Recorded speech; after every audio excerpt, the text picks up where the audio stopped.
Grand Dialogue. Sigika Foba. Edouani wa Makaran. Le Grand Dialogue, l'émission de débat du Studio Tamani sur votre radio. Chenibiro. Halud Mauni. Chenibiri. Sigika Foba. Le Grand Dialogue. Le Grand Dialogue.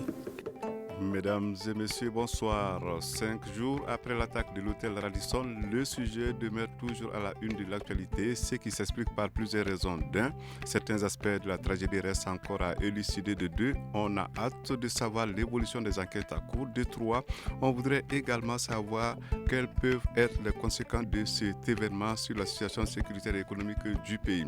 Alors, après cette attaque terroriste, comment se présente la situation dans le pays? Qu'est-ce qui a changé et qu'est-ce qui doit changer? À ces questions et bien d'autres vont répondre nos invités au nombre de trois.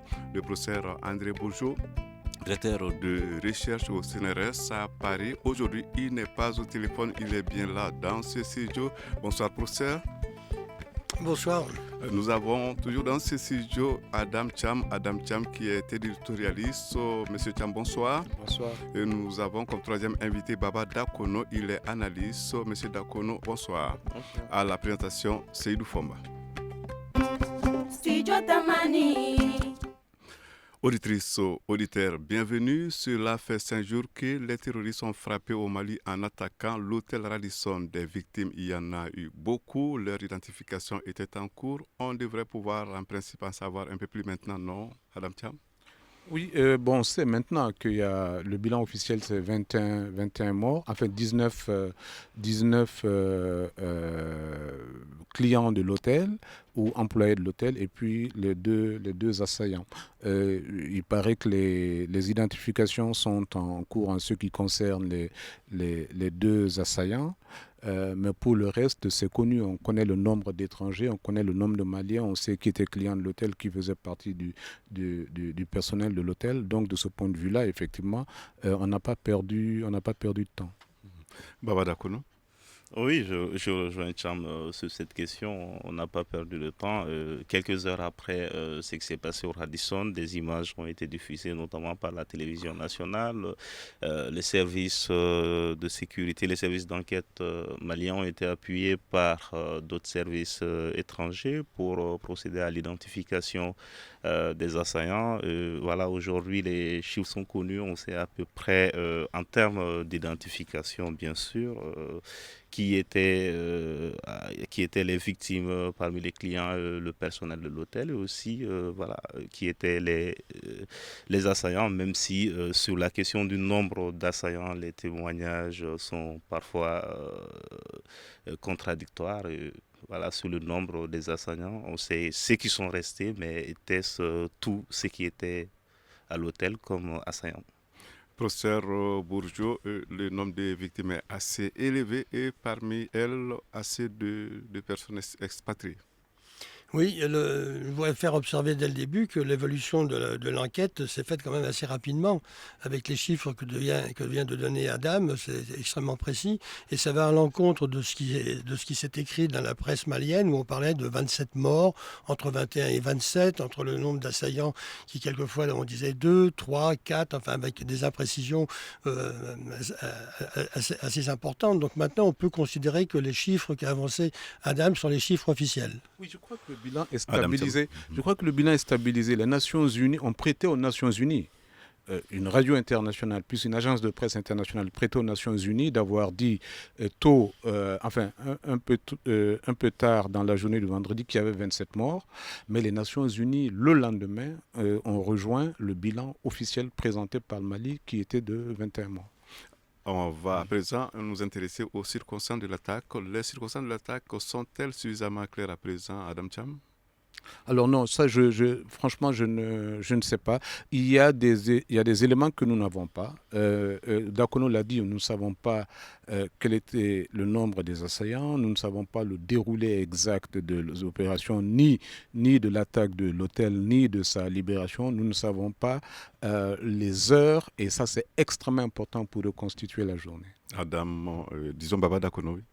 Oui, il y a encore beaucoup trop de flou et surtout au-delà de la question de flou, d'informations contradictoires par rapport à ce qui s'est passé. Contradiction d'abord en premier des témoins qui doivent renseigner notamment les enquêteurs et tous ceux qui s'intéressent à la question pour faire l'analyse de la situation et même au-delà de la question de ce qui s'est passé, du déroulé des objectifs. Vous savez, depuis le vendredi, toutes les théories sont en train d'être fuses de partout sur ce qui s'est passé et les objectifs, même s'il y a eu 2 revendications autour de cette attaque, il y a quelques heures, quelqu'un parlait de la possibilité de prendre pour cible un homme d'affaires nigérian qui serait dans l'hôtel et qui serait le principal objectif de cette attaque. Donc, comme vous le voyez, des analyses ou des hypothèses les plus saugrenues aux plus soutenues sont en train d'être diffusées sur ce qui s'est passé à l'hôtel Radisson. Mais ce qui rend difficile aujourd'hui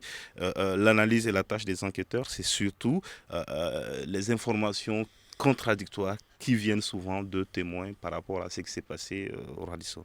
Alors, professeur Bourgeot, au sujet des circonstances, il y a toujours beaucoup de rumeurs. Oui, beaucoup de rumeurs parce qu'il y a aussi beaucoup de zones d'ombre. À partir du moment où le soleil ne va pas éclairer ces zones d'ombre, ce sera effectivement difficile d'analyser les circonstances qui ont présidé à cette attaque. Notamment aussi au niveau des revendications de certains éléments de la nébuleuse djihadiste, puisqu'il y en aurait 2, quelquefois 3. C'est quand même quelque chose d'important. Est-ce qu'on a les moyens de vérifier les revendications émises par certains groupes de salafistes djihadistes? En tout cas, moi, je n'ai pas ces moyens-là, donc je suis obligé de me réfugier sur la presse, puisque c'est quand même elle qui diffuse l'information. Est-ce que des responsables connus de Morabitoun ou d'Ansar el-Din ont été contactés? N'importe qui peut faire ce type de déclaration. Alors, le professeur Bourgeot le disait tout à l'heure, il y a eu une double revendication de l'attaque, la revendication d'Al-Moura Bitoun et celle du mouvement de libération du Massina. En attendant la fin du processus d'authentification de ces revendications, alors, est-ce qu'une piste peut-elle être déjà envisageable, Adam Cham? Non, je ne sais pas si ça pourra jamais être authentifié. On peut simplement, selon notre degré d'exposition aux signatures, aux différentes signatures djihadistes, décider que c'est Al-Mourabitoun ou le Front de libération du Massina. En ce qui me concerne, je crois plus recevable la thèse que ce soit Al-Mourabitoun qui ait revendiqué ces attentats-là, pour la simple raison qu'en 2015 déjà, ils avaient déjà signé, je crois, 4 forfaits, et en 2013, 14 des revendications, 14 des forfaits qui avaient été commis ont été revendiqués par Al-Mourabitoun via le même canal Al-Kabar. Donc, pour moi, je n'hésiterai pas, je penserai effectivement que ce coup-là a été fait par Al-Mourabitoun. Mais est-ce que Al-Mourabitoun peut l'avoir fait en conjonction avec ce qu'on appelle le Front de libération du Massina, qui me paraît être encore un mouvement très peu connu, peut-être dont l'existence est même mise en doute mais vraiment de bons connaisseurs de la région de Mopti, et qui n'est connu que parce qu'un jour on a vu sur un site électronique un tract signé Front de libération du Massina. Mais Iyad Agali lui-même, vous vous souvenez, lors de l'attaque de Nara, a référé à ce mouvement-là comme Katiba Massina, et on sait les liens qu'il avait avec certains des dirigeants de ce mouvement-là, et donc c'est plus facile pour moi de penser effectivement que même ce fameux Front de libération du Massina n'est qu'une délocalisation dans la région de Mopti ou un peu au sud de Ansardine. Alors, à défaut de pouvoir donc établir la véracité de ces revendications, à quoi devrait-on s'en tenir, Baba Dakono? Encore une fois, la situation est très complexe et c'est pas la première fois qu'on retrouve une double ou triple, voire triple revendication par rapport à une attaque. Le même groupe, dans le temps, quand c'était signateur par le sang, en mai 2013, les attaques qu'il y a eu au Niger, il y a eu une double revendication et c'était le Moujao et en même temps les signateurs par le sang qui réclamaient la paternité de ce geste avant, quelques semaines plus tard, de se retrouver pour fusionner et former ce mouvement qu'ils ont appelé Al-Mouravid. Donc ce n'est pas une première, mais ce qui est frappant quand même, c'est quand on fait la relation entre le mode opératoire à Sévaré, où c'était un hôtel qui était visé, un hôtel qui est fréquenté par des Occidentaux notamment, ce qui s'est passé également à Radisson, l'ère à laquelle semble-t-il ça a commencé. Mais ce qui fait que la thèse de Al-Mourabitoun est un peu compliquée, c'est qu'il semble que aux premières heures de l'attaque, des négociations avaient été entamées entre les forces de sécurité maliennes et ce groupe juste après qu'ils aient revendiqué, mais quelques temps plus tard, ça a été vite abandonné pour la solution d'exfiltration, la solution militaire qui a donné les résultats qu'on connaît tous. Alors, quand l'authentification pose problème, que peut-on faire, professeur Bourgeot? Écoutez, je ne sais pas exactement ce qu'on peut faire. Je voudrais revenir sur l'hypothèse qui me paraît fondée sur le fait que ce serait El Mourabitoun qui est passé à l'action. Il ne faut pas négliger le fait que El Mourabitoun relève d'une fusion entre deux groupes salafistes djihadistes et que cette fusion-là, en tout cas au niveau de la propagande diffusée par El Mourabitoun, ce n'est pas sans rappeler certains propos qui ont été tenus par Boko Haram qui s'est transformé en organisation de l'État islamique. Je pense que c'est quand même quelque chose d'important à mentionner, d'autant qu'à l'intérieur de Mourabitoun, tout le monde n'est pas sur les positions d'Al-Qaïda. Il y a une certaine tendance qui irait dans le sens d'une allégeance à l'organisation de l'État islamique. Maintenant, sur le front de libération du Massina, il faut quand même souligner que cette appellation est une appellation d'ordre politique, puisque c'est front de libération du Massina. Si c'est un front de libération, ça veut dire qu'on considère que le Massinais est occupé par une puissance étrangère. Alors que je ne vois pas la possibilité de revendication de type salafiste djihadiste avec une telle appellation. En revanche, ce qui n'est pas du tout impossible, c'est que le vocabulaire qui consiste à caractériser la katiba du Massina, ça c'est un vocabulaire djihadiste. Et effectivement, ça pourrait relever, c'est inconditionnel, c'est difficile d'avoir des preuves concrètes, ça pourrait relever d'une extension de Ansar ad-Din el-Salafiyya qui est dirigée par Iyad Agrali. Et si tel en était le cas, ça voudrait dire aussi, encore c'est une hypothèse, le Massina, il y a quand même beaucoup de peuls dans le Massina. Ça veut dire que ce serait aussi une extension à caractère ethnique, ce qui n'est pas quelque chose à éliminer compte tenu du fait qu'Ansar ad-Din est surtout composé essentiellement de Tamashek, de morts aussi et bien sûr de Songhai, mais d'une manière majoritaire c'est quand même des Tamashek. Donc cette appellation Katiba du Massina me paraît quelque chose à retenir en tout cas. Allez-y, monsieur Tchal. Sur le mode opératoire, Dakouno a juste raison, effectivement, à pointer le mode opératoire et à faire le parallèle avec ce qui s'est passé à Sévaré. Mais peut-être il faut faire le parallèle avec ce qui s'est passé surtout en Tunisie, parce que il n'y avait pas d'intention de prendre des otages. L'intention, c'était de faire le carnage maximal, mais vraiment une opération de djihadisme primaire. Et donc, de ce point de vue-là, tout le monde peut le faire. La Katiba Massina peut le faire, Ansar ad-Din peut le faire, Al-Mourabitoun peut le faire, surtout que Al-Mourabitoun, cette fois-ci, a quand même dit qu'elle a fait cette opération avec AQMI. Et AQMI, c'est Abou Hammam au nord du Mali, et on sait que Abou Hammam a effectivement des djihadistes noirs dans sa Katiba. La réaction d'André Bourgeot? Oui, je veux dire, les contextes entre l'opération, l'attentat de Sévaré et celui de Radisson au Bamako, diffèrent sensiblement. Ils interviennent dans un hôtel où il y avait une réunion de la francophonie.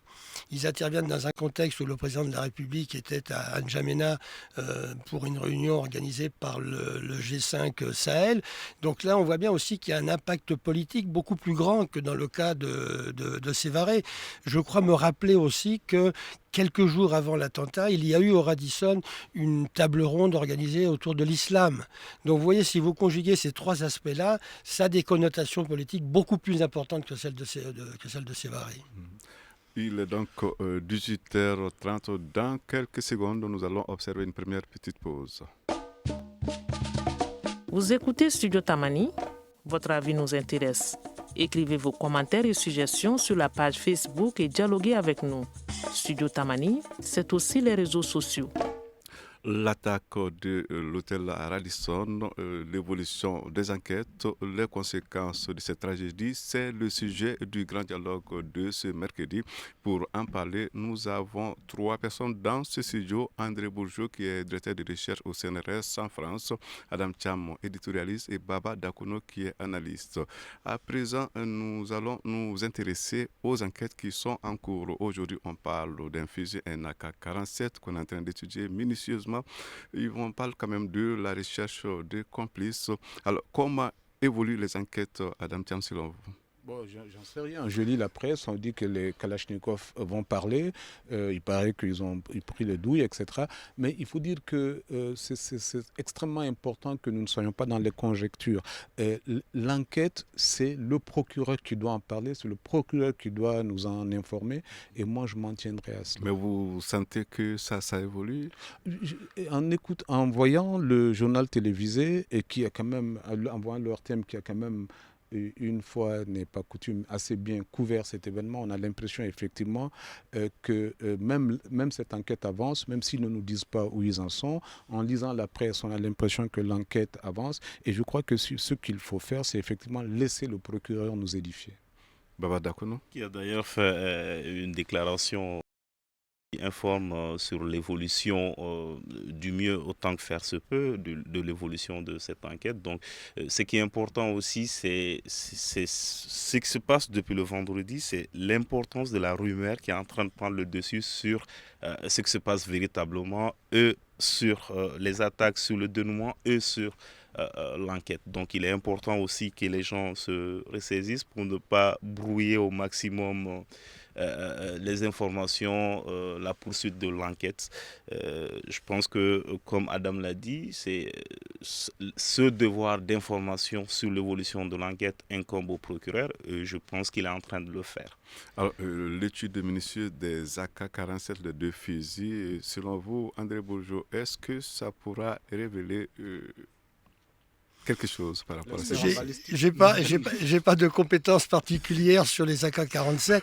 Ce que je sais à propos des AK-47, pardon, excusez-moi, c'est que c'est une arme qui est bon pour tous les climats, y compris pour le climat saharien, parce que, alors qu'avec d'autres armes, un petit grain de sable, on rajoute tout, avec les AK-47, pas du tout. Donc c'est tout ce que je peux vous dire. Mais, et pourtant, bon, en revanche, ce que je voudrais dire, c'est que on ne peut pas dissocier ce qui s'est passé à l'hôtel Radisson de ce qui se passe actuellement au Mali sur l'ensemble du territoire malien depuis un an. Et on constate, en tout cas moi c'est une observation que je fais, qu'il y a prolifération des actes de cette nature perpétrés par des salafistes djihadistes. Bon, je peux faire référence bien sûr à l'attaque du restaurant Les Terrasses à Bamako, déjà à Bamako au mois de mars, sauf erreur de ma part. Donc mois de mars, ça veut dire il y a 5 ou 6 mois. Les attentats qu'il y a eu à la frontière ivoirienne, à la frontière mauritanienne, Sévaré qu'on a cité tout à l'heure. Donc il y a quand même une extension assez importante et à un rythme qui se rapproche de plus en plus. Donc ça pose le problème de la présence des forces militaires étrangères et plus particulièrement de la force militaire Barkhane qui est là aussi pour essayer d'éradiquer les forces djihadistes. Or depuis l'opération Serval transformée en Barkhane, on ne voit pas les effets immédiats de cette volonté d'éradiquer les groupes armés que moi j'appelle narco-djihadistes. Il ne faut pas minimiser aussi le fait qu'ils sont que certains d'entre eux sont dans dans le trafic de drogue. Ça pose aussi la présence des militaires de la MINUSMA. Je crois savoir qu'il y en a à peu près 10 000. Donc si on conjugue le nombre de militaires français au nombre de militaires de l'ONU, y compris les militaires chinois, parce que je crois aussi qu'il doit y avoir 200 ou 300 militaires chinois au sein de la MINUSMA, plus les militaires maliens, on se dit, mais attendez, avec autant de militaires, comment on ne peut pas essayer d'éviter la prolifération et l'extension de ces pratiques salafistes djihadistes? Je dois signaler d'ailleurs que 600 militaires allemands sont annoncés. En plus. Donc ça me pose... Il y a des Hollandais, il y a des Néerlandais aussi.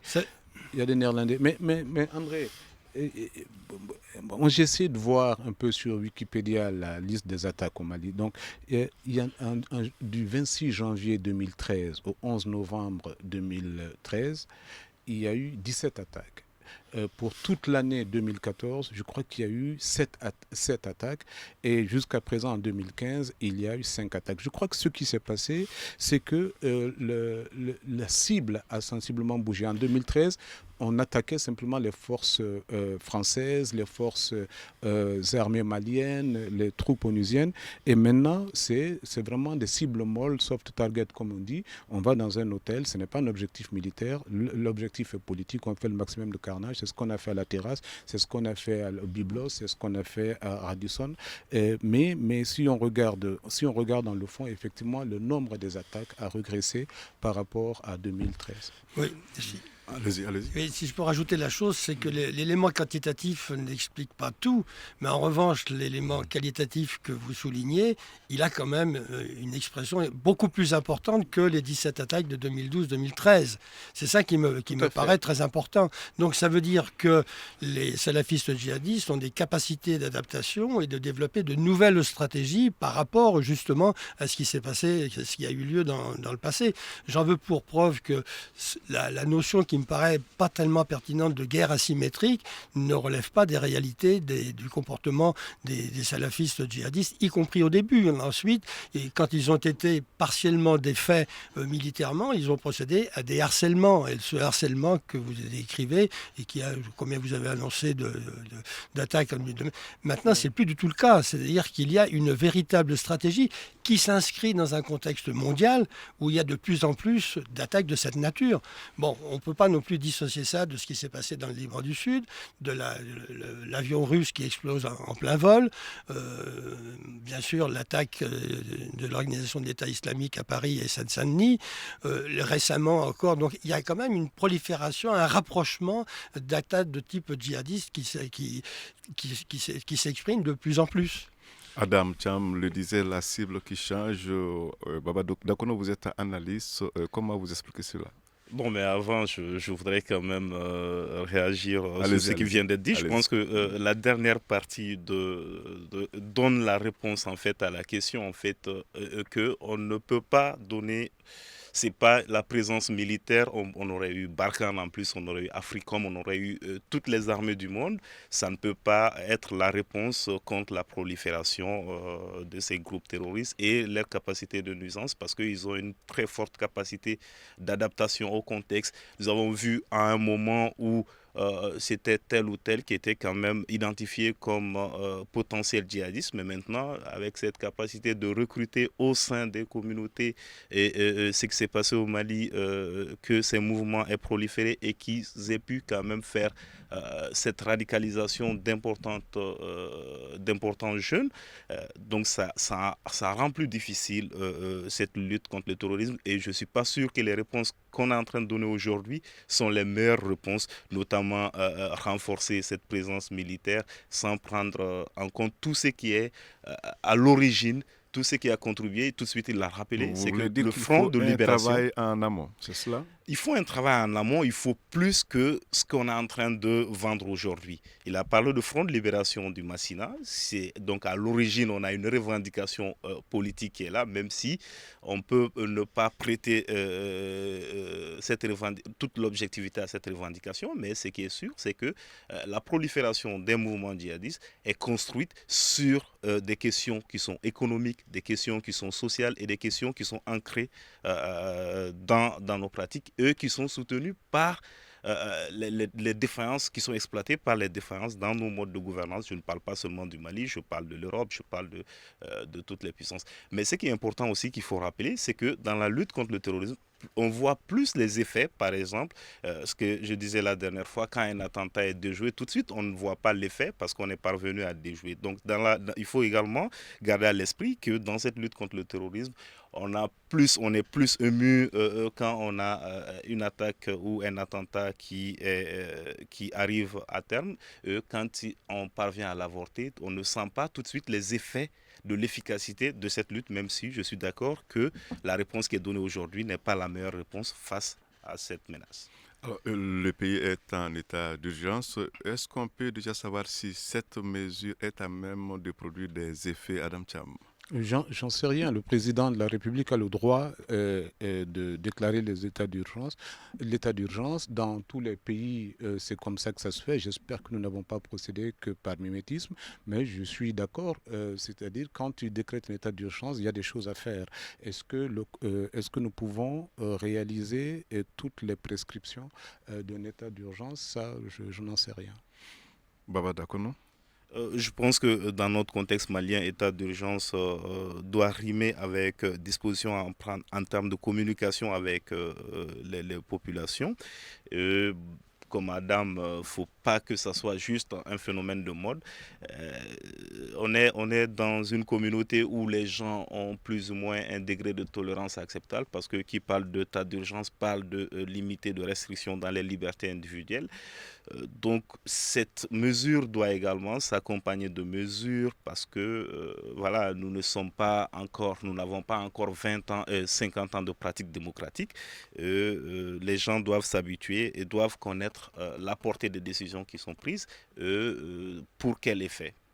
André Bourgeot, après cette attaque de l'hôtel Radisson, l'état d'urgence ne s'impose-t-il pas?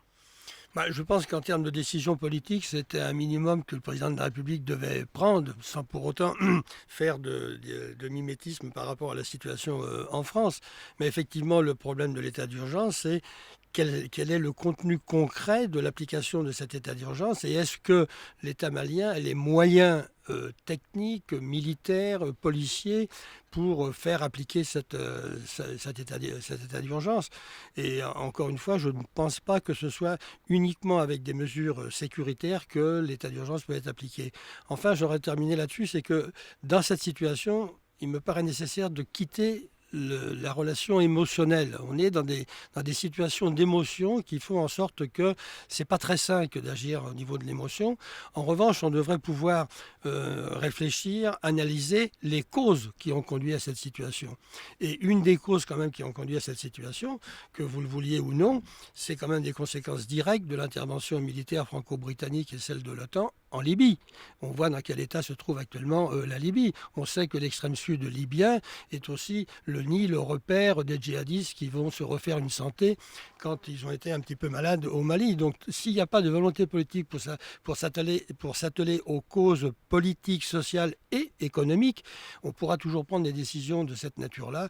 Je ne pense pas que ça contribue à l'efficacité de la résolution du problème. Alors, à présent, nous allons nous intéresser au dispositif sécuritaire. Adam Thiam, qu'est-ce que vous pensez du dispositif sécuritaire au Mali après le 20 novembre?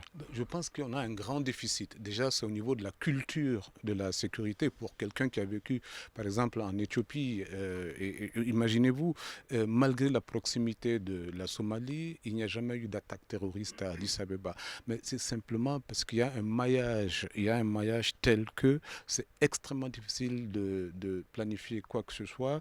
Il y a une fouille systématique des voitures, qu'elles appartiennent à des diplomates ou non. Et il y a aussi, je pense, de fortes capacités au niveau des forces de sécurité et de défense. Il y a des ajustements à faire. Moi, je ne pense pas qu'on est en train de le faire. Par exemple, maintenant que Radisson est attaqué, il est mieux gardé que le Grand Hôtel. Il y a un problème. Il y a plus de troupes aujourd'hui autour du Radisson attaqué qu'au Grand Hôtel qui n'est pas attaqué. Et je pense que nous sommes en train d'apprendre, mais on n'est pas au point. La culture sécuritaire fait défaut. Mais même quand on aura eu cette culture-là, je pense qu'il faut simplement passer au concept de sécurité collective où moi, Adam Thiam, lui, André Bourgeot, effectivement, sont des acteurs de la sécurité plutôt que de simples bénéficiaires. C'est-à-dire, dans nos quartiers, dans nos familles, nous devons tous pouvoir effectivement travailler en cheville avec les services compétents en matière de sécurité. Baba Dakono. Il y a quelque temps, je discutais avec quelqu'un qui me demande là où tu es, est-ce que tu penses que c'est sûr? Il n'y a aucun dispositif sécuritaire visible dans cet endroit. Je dis, moi j'ai plus confiance à une zone où tu ne vois pas un dispositif sécuritaire visible qu'à une zone où tu as une forte présence, un dispositif assez visible. Donc, je rejoins Adam sur le fait qu'il y a quand même, il faut travailler pour développer la culture sécuritaire. Il y a aussi la prise de conscience et surtout la responsabilité. En français, je crois qu'on peut parler de terme responsabilisation en fait de tous les acteurs qui prennent conscience des responsabilités qui sont les leurs, les agents de sécurité, mais aussi les usagers, et que les gens arrêtent de croire que parce que j'ai une telle position sociale, je dois pas subir les mesures sécuritaires parce que plus on est par exemple proche, une voiture par exemple qui a une accréditation est censée partir dans tous les coins et recoins de toute la République. Donc c'est une voiture qui est la première cible de quelqu'un qui a des intentions mauvaises. Donc cette voiture doit être 2 fois plus surveillée que moi, ma voiture qui n'a pas le droit de dépasser le parking. Professeur Bourgeot, en matière de sécurité, le Mali a donc beaucoup à prendre face à la menace terroriste. Oui, mais je crois que tous les pays de la sous-région ont beaucoup à apprendre sur les menaces terroristes. Alors, que les mesures sécuritaires répondent à l'événement, je pense que c'est tout à fait normal. Mais ce n'est pas comme ça non plus qu'on va résoudre le problème. C'est-à-dire que ce n'est pas des mesures sécuritaires au niveau national, tant qu'il n'y aura pas, et ça va un petit peu dans ce sens avec les décisions qui sont prises sur la transfrontalier, sur les aspects transfrontaliers du salafisme djihadisme, mais ça c'est du multilatéral.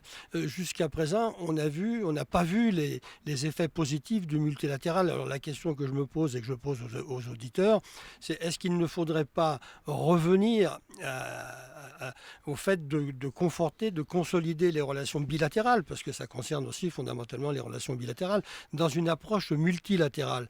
Parce que le multilatéralisme relève du droit international. Ce n'est pas du tout le problème des États actuellement et de l'application de la souveraineté des États, alors que la souveraineté des États, elle passe par la consolidation des relations bilatérales. Donc je pense que dans des menaces qui s'expriment pratiquement partout dans l'espace saharo-sahélien, il faut combiner d'une manière équilibrée, organique, le développement des relations bilatérales. Je crois que tous ces États ont des accords de coopération avec les pays voisins et dans une appréhension du multilatéralisme. Sinon, je ne vois pas comment on va pouvoir s'en sortir. Alors, des patrouilles nocturnes sont quand même menées conjointement par les forces de sécurité maliennes et la police onusienne. C'est quand même quelque chose de nouveau, non, Adam Thiam? Oui, et qui aurait dû se faire depuis plus longtemps. Et on ne jette pas la pierre au Mali. Et je trouve honnêtement scandaleux qu'on déverse autant d'argent dans certains secteurs tels que la montée en puissance de l'armée et qu'on néglige par exemple certaines dispositions fondamentales telles que le renseignement, parce qu'il faut investir là-dessus. C'est ce qui en amont permet d'éviter ce qui s'est passé au Radisson. Et puis il y a les patrouilles. On savait depuis le 11 janvier 2013, quand Serval est intervenu, qu'il allait y avoir une attaque majeure à Bamako dans les 3 années qui suivaient l'attaque. Tous les sécuritaires, tous les experts ont dit ça. Et donc ce n'est pas maintenant qu'il faut effectivement commencer les patrouilles mixtes, mais l'État malien était un État en crise. Il ne pouvait pas. Et donc ceux qui ont fait la réunion de Bruxelles, ceux qui sont intervenus pour Serval, ceux qui ont amené la MINUSMA ici, avaient la responsabilité quand même de veiller à la sécurité de tout le monde, y compris leurs ressortissants. Parce que qu'est-ce qu'on voit aujourd'hui à Radisson? Il n'y a pas que des Maliens qui sont morts, il y a aussi beaucoup d'étrangers. Baba Dakono, je rappelle que vous êtes analyste. Merci du rappel. Donc, je vais partir sur ce que Boujou disait tout à l'heure, sur de renforcer la coopération bilatérale. Oui, c'est important, mais ça permet également d'attirer l'attention sur le fait qu'on parle de plus en plus d'approche régionale sur cette question, mais il est difficile aujourd'hui de trouver une organisation qui regroupe, par exemple, tous les pays du champ du Sahel pour faire face à cette menace. On est en train de parler, par exemple, du G5, qui doit trouver des réponses à peu près régionales, mais il est important de rappeler qu'il y a un acteur très important qui n'est pas dans ce groupe, l'Algérie. Toutes les organisations que vous prenez. On produit simplement le concept du pays des pays du champ. Du champ, oui. Et qui avait un état-major, c'est MOC, mais c'était le seul état-major au monde sans troupes. Sans troupes. Et qui n'a pas pu faire face à la crise malienne quand elle a été déclenchée. Donc oui, donc on a quand même beaucoup de leçons à tirer en fait des différentes approches, notamment sur cette approche multilatérale, et on persiste à reproduire les mêmes schémas qui jusque-là ont donné peu de faits, sinon pas grand-chose. André Bourgeot. Oui, je ne peux reprendre que ce que je viens de dire, c'est qu'effectivement, et puis ça pose quand même sur le fond les conditions d'exercice des souverainetés nationales, alors que le multilatéralisme, encore une fois, relève de décisions internationales. Donc quel est le rôle des États, et plus particulièrement de l'État malien, qui est quand même dans une situation d'affaiblissement énorme. Cet affaiblissement, il est renforcé par ce qui s'est passé au Radisson. Donc la déstabilisation des États concerne pratiquement tous les États-nations de l'espace saharo-sahélien. On verra prochainement aussi comment la situation peut évoluer au Niger. Donc c'est ça le problème. Et c'est pas simplement parce qu'on se rend bien compte, l'histoire elle est là, elle parle. Hein, c'est le multilatéralisme. Il est lié aussi au fait que ça renvoie à la mondialisation néolibérale, pour ne pas dire capitaliste. Donc ça répond à un certain système, à une certaine logique de mondialisation. Dans cette mondialisation, quelle est la part de manœuvre, la possibilité de manœuvre des États concernés ? L'attaque de l'hôtel Radisson aura sans doute plusieurs conséquences. Il y aura des conséquences économiques. Faut-il avoir des craintes à ce niveau, Adam Thiam ? Avant même de répondre à cette question, j'aimerais rebondir sur un point évoqué par André Bourgeot, c'est le Niger. Mais vous avez tellement raison, effectivement, de souligner ce problème. Je pense que le Niger, pour le Mali, est une question de politique intérieure. Parce que ce n'est pas un volcan éteint, le Niger, et toute rupture aujourd'hui au Niger, effectivement, signifierait une avancée occidentale de Boko Haram. La seule jonction que nous craignons, vraiment, c'est celle de Boko Haram avec le mouvement, le Front populaire du Massina, s'il existe, à cause, effectivement, des similarités culturelles. Donc ça, c'est un mouvement, mais vraiment, c'est un point extrêmement important. Les conséquences économiques, j'espère que nous nous en sortirons. Nous étions en train de reprendre. Hein. Vous voyez, il y avait beaucoup de gens. Les hôtels commençaient à se remplir. Les investisseurs commençaient à arriver. Je ne sais pas ce qui va se passer depuis le truc du Radisson. Parce que normalement, l'hôtel est un havre. Même quand il y a des problèmes de sécurité, en général, les chancelleries disent aux gens, restez à l'hôtel. Mais maintenant, si l'hôtel est attaqué, il y a un problème. Et il ne faut surtout pas accepter qu'on nous dise, oui, ça se passe aux États-Unis, ça s'est passé en France, etc. Non, parce que Paris reprendra beaucoup plus vite que Bamako, New York reprendra beaucoup plus vite que Bamako. Nous sommes des économies sous perfusion depuis longtemps. Nous sommes un pays en crise. Je pense qu'une action comme de ce niveau-là sur le Radisson a une importance, a des répercussions économiques extrêmement importantes, mais il faut se battre, c'est tout. Côté investisseurs, le pays ne doit-il pas s'inquiéter, Baba Dakono ? S'inquiéter, oui, mais rester dans l'inquiétude, ce qu'on ne conseillerait pas. Donc, il va sans dire qu'il y aura des conséquences économiques parce que, on commençait à sortir la tête de l'eau, ça va remettre encore beaucoup de choses en question, beaucoup de services qui devraient reprendre seront remis en question, mais il faut aussi rappeler que certainement les protocoles sécuritaires au niveau de ces investisseurs, au niveau des organisations qui fréquentaient ces hôtels seront revus, mais ça va dépendre surtout de la capacité, comme l'expression de la Banque mondiale que les gens n'aiment pas, la résilience en fait, la capacité de résilience des différents acteurs Sinon, Cham le disait tout à l'heure, de la mi-janvier 2013 à maintenant, rien n'a changé. C'est la situation, la menace sécuritaire, elle était présente sur Bamako et sur toute l'étendue du territoire depuis l'intervention franco-africaine. Donc cette situation de sécurité précaire avec la menace présente, elle était là depuis 2 ans. Et elle va encore continuer parce que ce n'est pas une lutte qu'on va gagner tout à l'heure dans 1 mois ou 2. Ça peut prendre 2 ans, ça peut prendre 10 ans, mais ça va dépendre de la capacité des acteurs à s'adapter à la situation et à mener les autres acteurs en confiance pour faire cette relance économique dont le pays a besoin. Professeur Bourgeot. Oui, incontestablement, ça a des conséquences sur l'économie malienne, mais d'une manière aussi plus générale sur l'ensemble de l'économie, que j'allais dire de type saharienne. Mais face à ça, on va être dans la durée. Donc la question que je me pose est la suivante, c'est est-ce que le prochain sommet Afrique-France, c'est important la sémantique, hein, avant c'était France-Afrique, maintenant c'est Afrique-France, ça change tout. Qui vont avoir lieu en décembre 2016. Est-ce que ça va pouvoir contribuer à une relance de l'économie malienne et de manière plus générale de l'économie africaine? Je crois que c'est une question qui me paraît importante. Enfin, je voudrais souligner les conséquences de l'attentat à l'hôtel Radisson sur les conditions d'application et sur les conditions du déroulement des accords de paix. Les accords de paix, là-dedans aussi, ils en prennent un coup. Donc c'était déjà, ces accords de paix n'ont pas provoqué un enthousiasme populaire particulièrement prégnant. Et là, est-ce que ça risque pas d'entraver le développement de l'application de ces accords de paix? Parce que le développement de ces accords de paix renvoie aussi à des possibilités de relance économique sur l'ensemble du territoire national. Alors, c'est une question, il nous reste très peu de temps, nous allons quand même essayer d'évoquer un point. Adam Cham, il y a quand même les fêtes de fin d'année qui approchent, il va falloir certainement veiller et être très vigilant. Oui. D'ailleurs, en général, depuis 2013, depuis l'opération Serval, je réalise que les discours de vœux du président appellent à la vigilance, hein, et puis appellent la jeunesse qui sort à être très prudente sur les routes. Les routes, le 31 décembre, ont jusqu'à présent tué plus que les terroristes. Donc il faut pas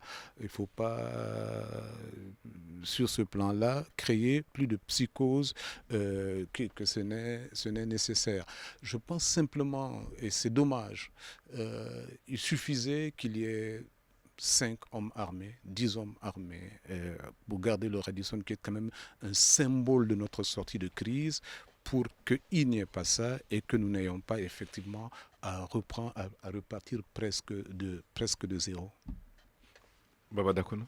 Donc à partir de ce que Cham vient de dire, donc à prendre en compte dans le processus de réforme du secteur de la sécurité qui est en cours dans le pays, notamment sur toute cette réglementation qu'on doit avoir sur les agences de sécurité privées, parce que quand on parle sécurité aujourd'hui, on insiste beaucoup sur la sécurité publique assurée par les forces de défense nationale, mais on oublie qu'il y a tout autour des agences de sécurité privées qui n'ont pas, comme le Mali, comme dans beaucoup de pays africains, qui ne sont pas réglementé comme il devrait et que ça peut donner naissance à d'autres types de situations. Au professeur André Bourgeot, le mot de la fin. Le mot de la fin, j'en sais rien.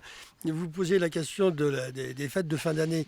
J'ai jamais passé de fêtes de fin d'année au Mali, donc je ne sais pas quel est le degré de consommation par rapport à la période qui précède les fêtes. Mais si on prend pour exemple ce qui se passe actuellement en France... Il y a beaucoup de rassemblements. Oui, non, mais ce qui se passe en France, c'est qu'effectivement, les commerçants commencent à s'inquiéter parce que leur chiffre d'affaires baisse sensiblement et c'est conséquemment aux attentats de Paris et Seine-Saint-Denis. Donc on peut penser qu'ici, avec un déclin du pouvoir d'achat aussi, le pouvoir d'achat du Malien, il a quand même aussi décliné d'une manière assez sensible et que par-delà ce problème-là, il y aura peut-être beaucoup moins de consommation. Donc ça repose le problème du développement de l'économie à travers le commerce. De ce point de vue, là justement, le FMI a fait plus que Belmokhtar.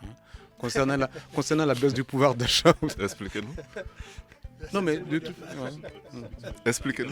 Non, mais je veux dire, oui, c'est-à-dire qu'on fait partie des pays les plus pauvres. Chaque année, le rapport sur la pauvreté sort. Plus la croissance économique est là, plus les familles s'appauvrissent. Je crois que c'est 65% des Maliens qui ne gagnent pas $1 par jour. Si on dit que le seuil de pauvreté c'est $2 par jour, alors c'est seulement 8% de Maliens qui peuvent lever la tête de l'eau. Ça, ce n'est pas le terrorisme religieux qui a fait ça, c'est plutôt l'intégrisme libéral, je crois. Des propos pas tout à fait optimistes sur lesquels ce débat va donc s'achever. Je rappelle que le sujet du jour, c'était les conséquences de l'attaque de l'hôtel Radisson.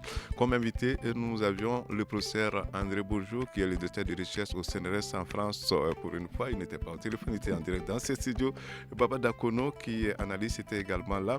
Adam Cham, éditorialiste, était effectivement qui a également pris part à ce débat. À la réalisation, Ousmane Djadje Touré, Seydou Mbow à la mise en onde. Alors, M. Dambélé qui est donc à la régie vidéo. C'est tout pour ce débat qui vous a été présenté par Seydou Fomba. On se retrouve demain pour un autre sujet. Au revoir.